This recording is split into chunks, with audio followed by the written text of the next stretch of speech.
মাসের প্রথম একাদশী কামিকা একাদশী 21শে জুলাই 2025 সোমবার।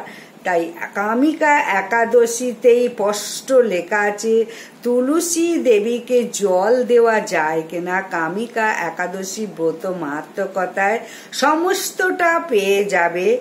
তুলসী জল দান করা যাবে, তুলসী আরতি করা যাবে, তুলসী প্রদক্ষিণ করা যাবে, তুলসী অর্পণ করা যাবে, শুধু তুলসী চয়ন করা যাবে না। তাই প্রত্যেকে মনে রাখো একাদশীতেও তুলসীকে জল দান, প্রদক্ষিণ, পূজা অর্চনা এবং অবশ্যই ভোগ নিবেদন, দীপদান সমস্ত করতে হবে। তুলসী স্পর্শও করা যাবে। তাই একাদশী ব্রত দিনকেও কিন্তু জল দান করলে যমও তার কাছে আসতে ভয় পায়।